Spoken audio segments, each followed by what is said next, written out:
Hey guys, Artosis here, bringing you another Moonlight Pro League game. This is, for this series, game number 2. Again, the teams are HM, Ample, and Ruin against Motive, JyJ, and Scan. If you haven't seen game number 1, you can check it out. We had HM playing in it. He was able to take down Motive, so his team now leads.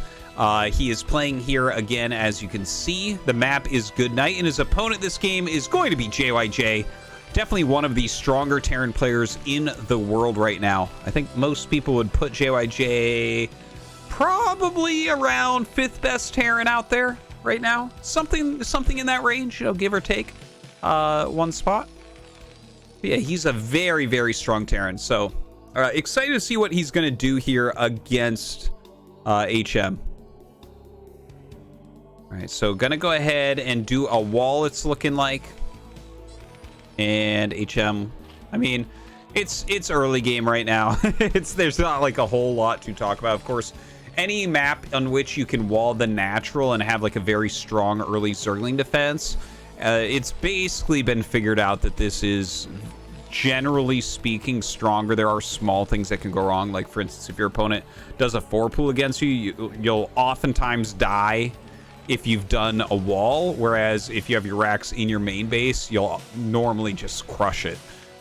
So it's a lot harder to defend something like that. I mean, something like a 2-base lurker rush, you might have a little bit harder time against things like that.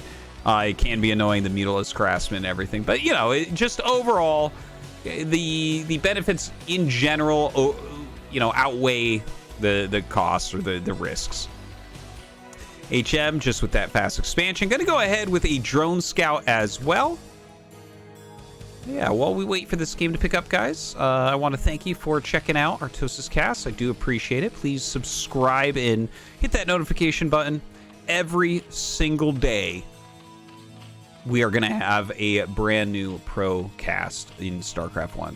And I mean, I haven't missed a day. It's been like over 8 months, so it's going pretty well so far. I'm definitely enjoying it. It feels fantastic to be able to cast Brood War like basically every single day of my life. I tell you, man, just never going to stop this game. All right. So the wall is up. He is going around scouting with his own SCV. And, of course, taking his command center as well. It looks like he'll probably do a bio play. But we'll see, right? Like, a lot of times when you take the walled expansion, especially such a nice one like this where you barely need units, you'll do things like go quick +1 with it. So we'll wait and see if that's what JyJ wants to do, or maybe a second barracks. Over on HM's side, he should be starting his layer any second. There it is. So a pretty standard layer timing. I think, well, actually, I'm not entirely sure. I wasn't paying attention exactly to the order of everything, but yeah, I think it's just a standard, probably 2-hat mutaplay here. We'll see what he does with his 3rd hatchery, right? It's pretty trendy right now to make that 3rd hatchery in your main base, but you do not have to. You can make the 3rd hatchery, well, just about anywhere, all right? You can make it at 12, 3, 6, or 9 on this map. Those are all high ground bases that look like this, basically, so you just have the single ramp to defend, which is pretty strong, or, of course, another main base. In these positions, I don't think you'd want to take another natural. That would be very, very difficult to hold on to if JyJ goes for something like a heavy 4 barracks play, right, where he's making a lot of Marines and mechs. That could be a tough one to hold. All right, well, that layer is going to be finished up. It is the 3rd hatch in the main base, so this is slightly more defensive on both sides, really. Like, since they have this in the main base, as soon as you find out that that's the case, there's nothing for you really to pressure as Terran, because there's only this one place that you can attack, and it's so easily defendable by Zerg, right? They can just throw some Sunkens down. It's the only place the mutas have to be aware of, that type of thing. And so that means that Zerg can actually go a little bit more wild with their mutas. But that also means, since there's nothing to pressure, the Marines stay at home. So yeah, it's kind of weird how that works out. It's more of a, it almost turns into more of a powering game, where both sides are just making bigger and bigger and bigger armies and trying to hit some sort of critical mass to be able to take a fight. All right, well, all that being said, very quick Academy rush here. This is a move out before 5 minutes. That is a fantastic build order that he's shown us here.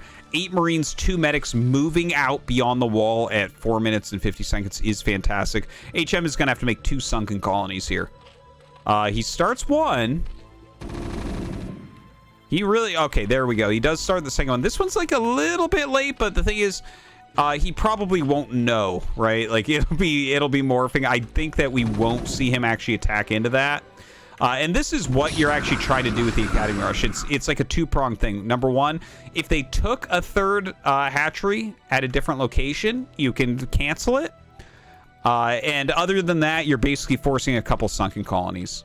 So that's about it. He did what he came down here to do. The 2 sunkens have been made. That cost some drones. That cost some minerals and all that. Mutas are on the way, but of course they're stalled out just slightly from that spend.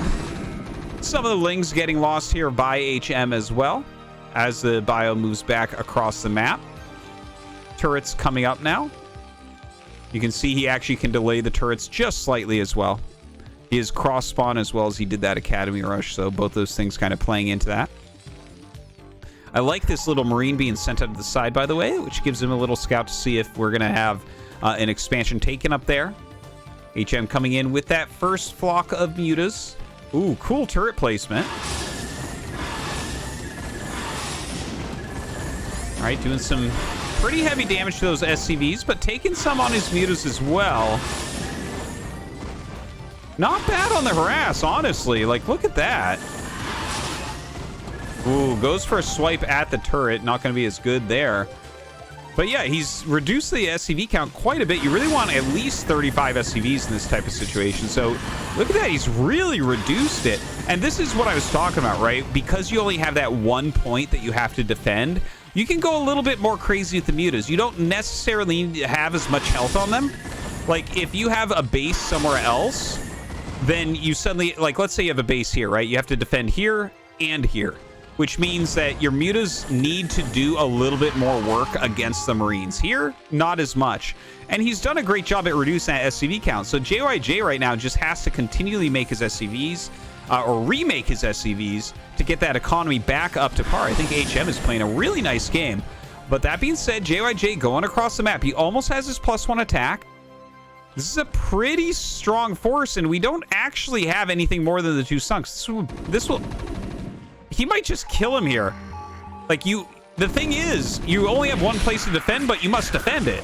And okay, well, he's just gonna die, it looks like. HM making a bit of a mistake. He really needed to have at least 4 sunkens ready against this move out. That's too bad, too, because it was actually starting to look very good for him, but maybe a little bit greedy, or maybe he just didn't notice because he used Mutalisk microing. Either way, kind of an anticlimactic ending to this game, because this is not something you're going to come back against JyJ from. Yeah, that's going to be game. GG.